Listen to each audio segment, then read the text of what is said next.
87.4 MHz. Bonjour madame, bonjour messieurs, bienvenue dans cette session d'information hebdomadaire présentée par Dan Ilunga. Comme à l'accoutumée, les informations ecclésiales à la ligne de ce journal.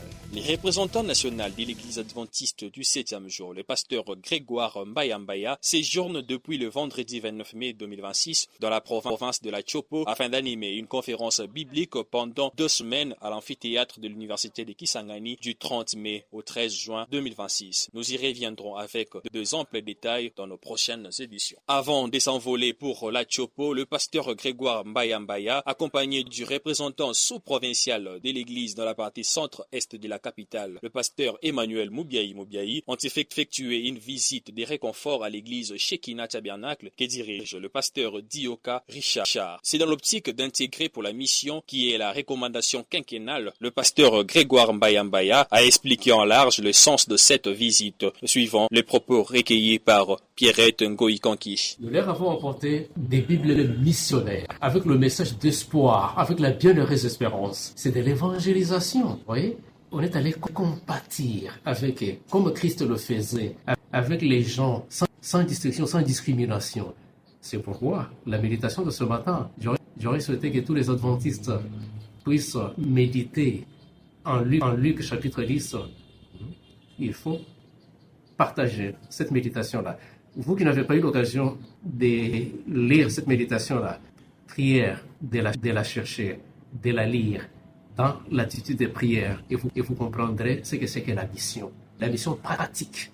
Dans la mission, il n'y a pas de discrimination. Tout celui qui a besoin de secours, c'est mon prochain. Nous devons nous approcher, nous devons compatir avec ces gens-là. C'est comme ça que Christ, après avoir compati, il devait répondre à leurs besoins. Après avoir répondu à leurs besoins, il pouvait dire « Suivez-moi » et les gens les suivaient. Mais lorsqu'ils n'avons pas accompli les étapes précédentes, là, vous venez seulement inviter « Venez, suivez-moi ». Ils ne vont pas vous suivre. Mais quand vous êtes mêlé à eux, vous avez compati, vous avez répondu à leurs besoins et vous dites « Venez », ils vont vous faire confiance, ils vont suivre. Donc, ce que nous avons fait hier, c'est dans le contexte de l'aumônerie adventiste, c'est dans le contexte du ministère de Dorcas et Bon Samaritain adventiste, c'est dans le contexte de la mission pour tous, la mission pour tous, et la mission pratique. Pas une religion froide, une foi authentique, sans discrimination. Voilà le contexte de notre vie.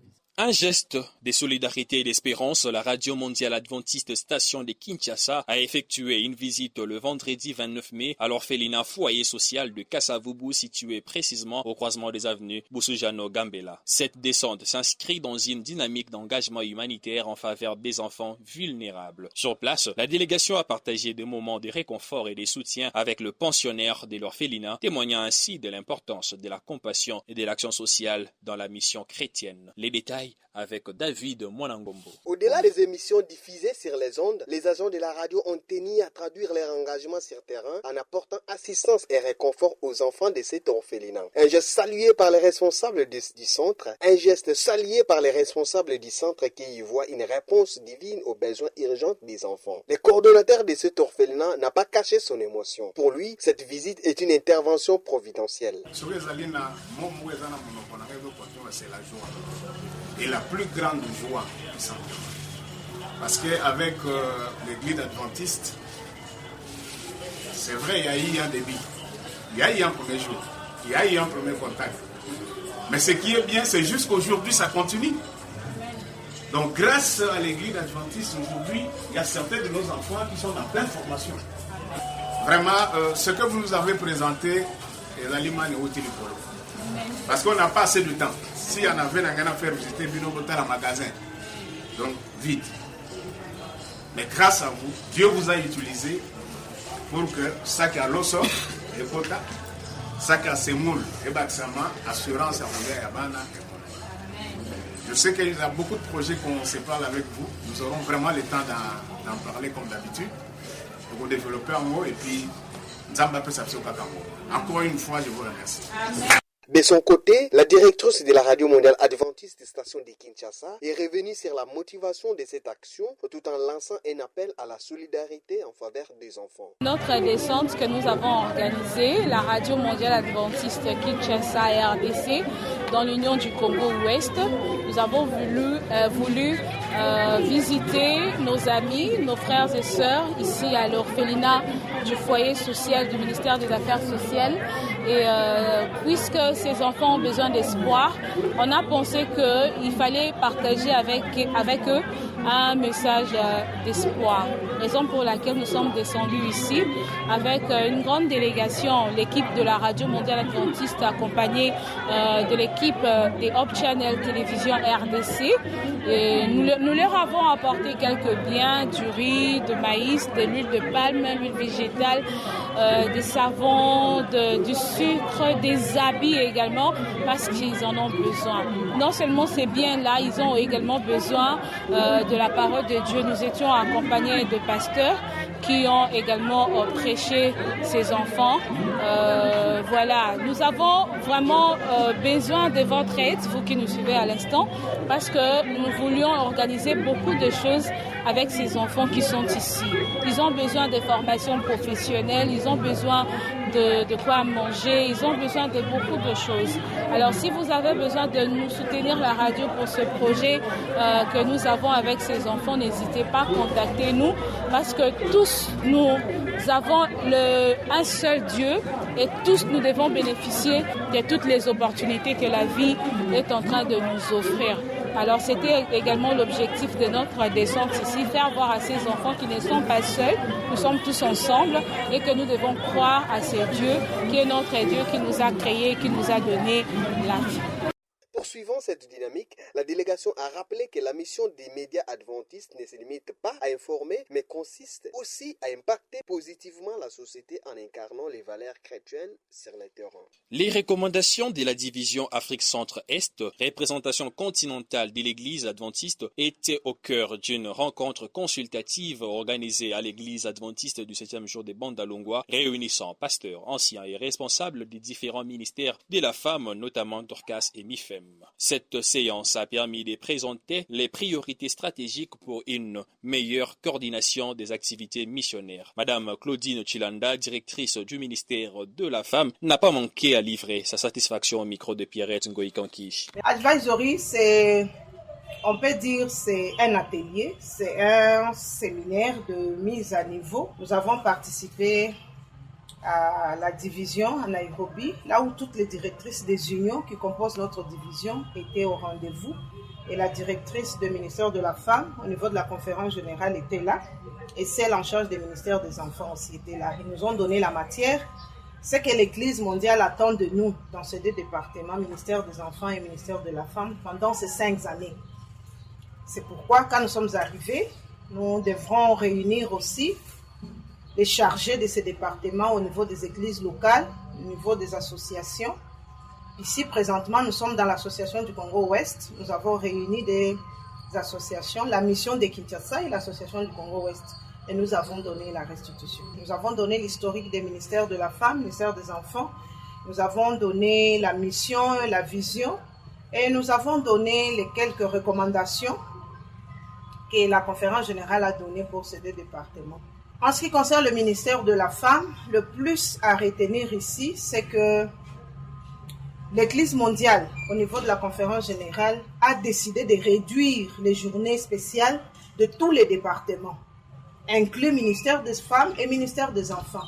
Pour le ministère de la Femme, la journée internationale de prière pour la femme, célébrée chaque premier sabbat du mois de mars, a été fusionnée avec le sabbat spécial d'emphase sur le ministère de la Femme. Ce qui implique que désormais, à partir du mois de janvier 2027, l'Église ne célébrera plus le sabbat du mois de mars, le sabbat de prière pour la femme, le sabbat international de prière pour la femme. Ce sabbat a été fusionné avec le sabbat du mois de juin. Désormais, le ministère de la Femme reste avec un seul sabbat spécial. Pendant l'année, c'est le deuxième sabbat du mois de juin. C'est ce que l'Église mondiale a recommandé. Et désormais, à partir de janvier 2027, nous allons célébrer le sabbat du mois de la femme pendant le deuxième sabbat du mois de juin. Et le sabbat d'août, qui était de Endit Now, chapeauté par le ministère de la Femme, a été désormais donné au ministère de la Famille. Les processus sont en cours. Et pour le ministère des Enfants, tous les sabbats spéciaux qui étaient à 4 sont réduits en un seul sabbat. Cette rencontre a permis de présenter les principales recommandations destinées à renforcer l'efficacité des activités sur les terrains. À cette occasion, Madame Claudine Chilandantumba a également annoncé que dans les prochains jours, une brochure spécialement adaptée à l'école du sabbat des enfants sera mise à la disposition des enfants adventistes afin de soutenir leur formation spirituelle et leur apprentissage biblique. On l'écoute. En ce qui concerne le ministère des Enfants, ici nous avons insisté parce que l'Église mondiale a donné une insistance que nous devons suivre. Toutes les autres unions pouvaient faire ça, mais notre union n'avait pas encore commencé à faire ça. L'école du sabbat des enfants.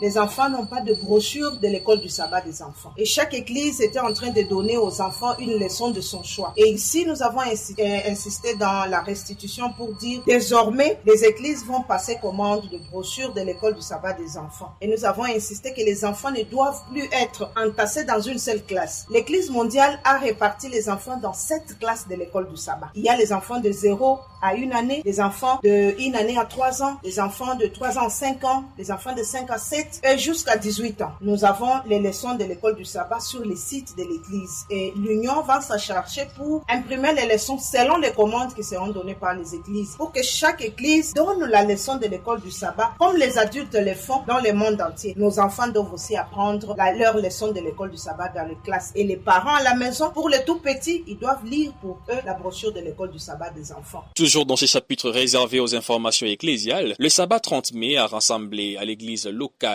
de Bandalungwa ses fidèles et ceux de Gombe Bethel autour d'un message centré sur l'engagement chrétien. Intervenant à sa qualité de responsable du département de la gestion chrétienne de la vie au niveau de l'association du Congo-Ouest, représentation sous-provinciale de l'église dans la centre-est, l'ancien Thomas Katembo a développé les thèmes de commandement divin pour achever la mission, appelant chaque croyant à une implication totale dans l'œuvre de Dieu. Au micro de David Mwanangombo, il est revenu sur le point essentiel de son message. On l'écoute.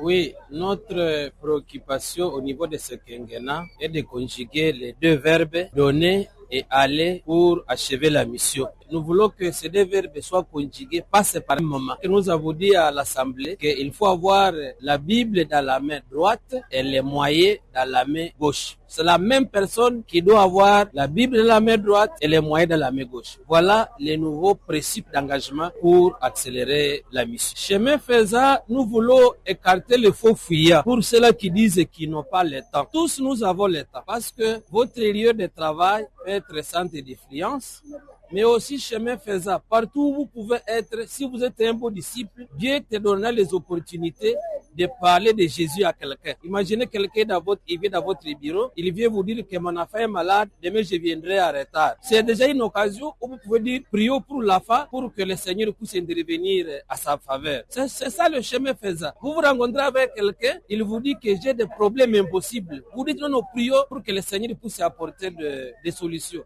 Ou quelqu'un est dans les besoins, vous intervenez. C'est ça fait l'évangélisation. Chemin faisant, on n'a pas besoin de consommer du temps pour faire l'évangélisation. On les fait pendant qu'on est en train de faire les autres activités. C'est ça qu'on appelle chemin faisant. Deux commandements sont donner et aller. Voilà les deux commandements. Et la même personne doit conjuguer ces deux commandements. Quand vous allez, il faut donner. Quand vous donnez, il faut aller. Ne dites pas que j'ai déjà donné, je ne peux plus aller. Oh, je suis déjà allé, je ne peux pas donner. Non, les deux commandements doivent être conjugués au même moment. Les départements de l'association pastorale de la mission de Kinshasa, représentation sous-provinciale de l'église dans la partie ouest de la capitale, organise du 18 au 21 juin de l'année en cours une retraite spirituelle autour du thème koinonia, du grec qui veut dire la communion fraternelle. L'objectif est de raviver cette communion entre pasteurs et leurs familles respectives, ainsi que dans la relation entre pasteurs anciens et diacres. Pour plus de détails sur cette activité, écoutons le pasteur Deka Kaloubi, directeur du département de l'association pastorale à la mission de Kinshasa. Il est au micro de Pierrette Ngoïkanki. Cette retraite a pour objet de réunir tout le monde autour de l'autel. Et pour ce faire, nous avons prévu différents programmes en vue de rassembler toutes les couches conviées à la dite messe. C'est pour cela que nous avons intitulé cette grande messe Koinonia. Le nom Koinonia vient du grec, ce qui veut dire une communion fraternelle ou une union profonde entre croyants. Ceci est tiré du livre des Actes des Apôtres au chapitre 2, verset 42. Alors, la Koinonia pastorale veut tout simplement dire une communion profonde entre pasteurs et leurs familles. Ensuite, une communion entre famille pastorale et les anciens diacres et diaconesses. Cette grande réunion est centrée sur Dieu dans l'unité, le partage et la consécration. Nous voulons ici parler de thèmes, les thèmes qui seront développés durant les 4 jours de retraite. Nous rassurons ici qu'il y a suffisamment de matières qui seront traitées durant ces 4 jours de marathon. Mais tous les thèmes qui seront abordés convergent vers les thèmes quinquennals enracinés dans la Bible, focalisés sur la mission. Et de ceux-ci interviendront les sous-thèmes tels que le plan stratégique juré, la description des postes ou cahiers de charges, le réveil spirituel et réforme, le ministère de prière, l'évangélisation et discipulat, le leadership pastoral et la sensibilité ministérielle. Réunis à Kananga, le pasteur de l'association du Kasaï Centre ont participé du 28 au 29 mai 2026 à la réunion de la mi-session organisée à l'église de Kananga 1. Placée sous la direction des autorités administratives de la région, cette importante rencontre a été conduite par le président de l'association, le pasteur Joseph Wayawesa. L'objectif était d'évaluer les parcours de la mission en cours d'année et de renforcer la coordination pastorale. Plus de détails dans ces reportages de notre correspondante sur place, Joséphine Ndekenya. Le temple de l'église adventiste de Kananga 1 a servi de cadre ce jeudi 28 mai 2026 au lancement de la réunion d'évaluation des pasteurs de l'association du Kasaï Centre. Les travaux sont dirigés par le pasteur président Joseph Wayawesa. Prévu du 28 au 29 mai 2026, cette rencontre rassemble le pasteur des différents districts ainsi que les responsables des églises venus prendre part aux assises d'évaluation annuelle des activités pastorales. Durant ces 2 journées, le pasteur chef des districts et les responsables ecclésiastiques présenteront le rapport des travaux réalisés pendant 5 mois de l'année en cours. L'objectif principal de cette réunion est d'évaluer les actions menées sur terrain, d'analyser les résultats obtenus et d'envisager de nouvelles perspectives pour le bon fonctionnement de l'église adventiste dans la province du Kasaï central. Il convient de signaler que les travaux de cette réunion d'évaluation se poursuivront ce vendredi 29 mai 2026. D'un chapitre à un autre, parlons Conseil des ministres dans ce journal. Le président de la République démocratique du Congo, son Excellence Félix Antoine Tshisekedi Tshilombo, a décidé de réduire la fréquence des réunions du Conseil des ministres qui se tiendront désormais 2 fois par mois jusqu'à permettre au gouvernement de consacrer davantage de temps à l'exécution des décisions déjà prises et à améliorer l'efficacité de l'action publique sur l'ensemble du territoire national. Détail à suivre dans ces commentaires de Ben Moulami. Réuni le vendredi 29 mai 2026 à la Cité de l'Union africaine à Kinshasa, le Conseil des ministres a été informé de la nouvelle orientation fixée par le chef de l'État concernant l'organisation de ces travaux. Jusqu'à présent, tenus chaque semaine, à l'exception des jours fériés, les réunions gouvernementales n'auront désormais lieu que 2 fois par mois. Selon les comptes rendus présentés par Augustin Kiba-Samaliba, assurant l'intérim du porte-parole du gouvernement, cette réforme répond à la volonté présidentielle d'accélérer la mise en œuvre des décisions déjà adoptées et de renforcer les résultats de l'action gouvernementale. Le président de la République a également insisté sur la nécessité pour le membre du gouvernement de faire preuve de plus de rigueur, de célérité et de responsabilité dans l'exécution des missions qui leur sont confiées. Dans cette perspective, un mécanisme renforcé de suivi et d'évaluation des performances gouvernementales sera mis en place afin de mesurer régulièrement l'état d'avancement des actions engagés dans chaque secteur. Au cours de la dite réunion du Conseil des ministres, tenue le vendredi 29 mai 2026, il a été indiqué que dans le cadre de la 17e épidémie de la maladie à virus Ebola, le cumul enregistré depuis le début de l'épidémie jusqu'au 28 mai s'élève à 906 cas confirmés. Le nombre des décès est de 223 cas suspects, dont 17 cas confirmés. Cela représente un taux de létalité globale de 24,6% et un taux de mortalité de 13,6% parmi les cas confirmés. Les taux d'occupation des lits est de 70,1% chez les cas suspects et de 8,7% chez les cas confirmés. Le président de la République démocratique du Congo, son Excellence Félix Tshisekedi, lors de la 91e réunion ordinaire du Conseil de ministres tenue le vendredi 29 mai 2026, décidé de mettre en place une task force pluridisciplinaire placée sous son autorité directe et pilotée par le lieutenant général Jean-Pierre Kassongo Kabwik, commandant du service national. À travers cette décision, le président de la République espère un assainissement efficace de la capitale congolaise ainsi que la libre circulation de la population aux abords du grand marché de Kinshasa, communément appelé Zando. Jires Moutala pour les commentaires. Cette décision, prise lors d'une réunion ordinaire du Conseil des ministres du vendredi dernier, fait référence à la visite du chef de l'État samedi 23 mai dans quelques sites à Kinshasa, entre autres à la place Sainte-Thérèse, à la nouvelle maison communale de Njili, pour enfin finir au grand marché central de Kinshasa, communément appelé Zando. Le président de la République, Félix Tshisekedi, a constaté lors de cette descente l'insalubrité grandissante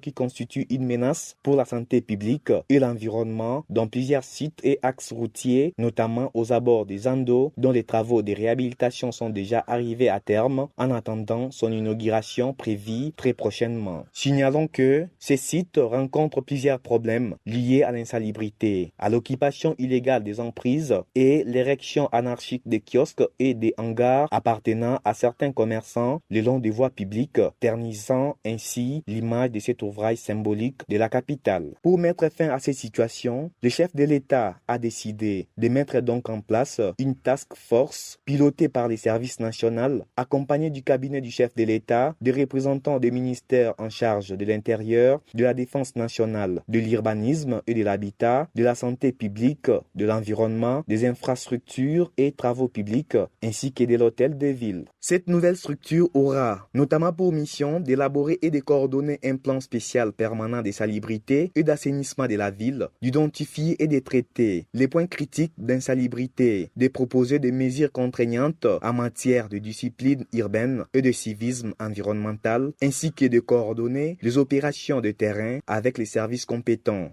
Elle devra également assurer la sensibilisation de la population et veiller à l'application stricte de mesures arrêtées par les autorités. Le président de la République a annoncé un appui financier annuel de 2 millions de dollars américains destiné à la prise en charge du transport de clubs engagés au championnat national de la Lunafoot Ligue 1. Cette mesure a été rendue publique à l'issue d'une audience tenue mercredi 27 mai 2026 à la Cité de l'Union africaine avec la délégation du nouveau comité de la Fédération congolaise de football association conduite par son président Véron Mosengo Omba et son vice-président Amadou Diaby. Au cours de ces échanges, la délégation a présenté plusieurs préoccupations structurelle du football congolais, notamment le transport des équipes, la sécurité dans les stades, le développement des ligues, ainsi que la formation des jeunes à travers les compétitions scolaires. Les projets de construction d'un centre sportif national dédié à l'encadrement des talents a également été évoqué. Parlons santé à présent pour boucler ce journal hebdomadaire. Les 28 mai de chaque année, le monde entier célèbre la journée mondiale de l'hygiène menstruelle. Une journée dédiée à la sensibilisation sur l'importance d'une bonne gestion des menstruations et à la lutte contre les tabous qui les entourent. Cette journée rappelle également les droits de chaque fille et femme à vivre ses menstruations dans la dignité avec accès à des produits hygiéniques sûrs et à une information fiable. Cette année a été célébrée sous les thèmes « Ensemble pour un monde respectueux des règles ». Ces thèmes visent à promouvoir la dignité menstruelle, à briser les tabous liés aux menstruations et à favoriser un meilleur accès à l'information ainsi qu'aux produits d'hygiène menstruelle pour les filles et les femmes. Yvonne Kabangou pour les détails. La menstruation ou les règles, c'est un phénomène normal de l'organisme féminin. C'est également un processus dont l'utérus évacue le sang et des tissus par le vagin, a précisé Ornella Malembe, médecin traitant à l'hôpital général des références de Bumbu. Les menstruations ou règles, c'est un processus au cours duquel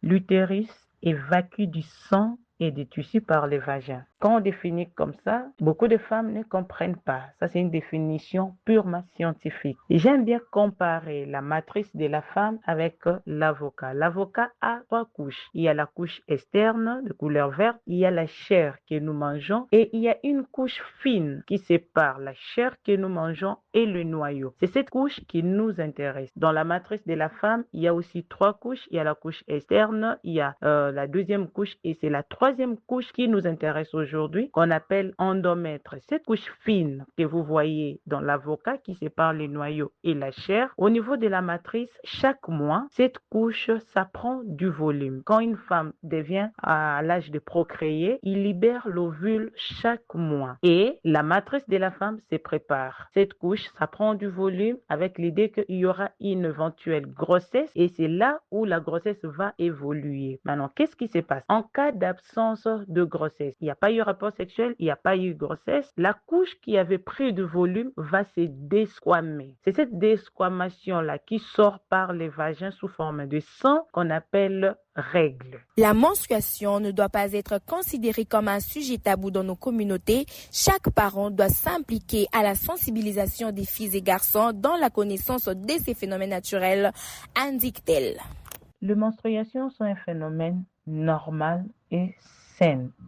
C'est ce qui marque la santé reproductive de la femme. Elle ne devrait pas être considérée comme un sujet tabou, un sujet de honte, non. La femme devrait être fière de ses règles parce que ça prouve que son organisme fonctionne normalement. Un message, nous devons sensibiliser, pas seulement les femmes, même les hommes, pour briser les silences autour des règles, briser la honte, les tabous, et les femmes et les hommes devraient être sensibilisés, car elle est importante pour permettre aux filles et aux femmes de vivre leurs règles avec confiance. Si vous préparez votre fille à ce qui l'attend, elle vivra beaucoup mieux cette expérience. Pendant la période des règles, il est essentiel pour toute femme et jeune fille d'avoir une bonne hygiène menstruelle, notamment changer régulièrement les serviettes ou bandes hygiéniques 2 à 3 fois par jour, maintenir une bonne hygiène intime, porter des vêtements propres et confortables,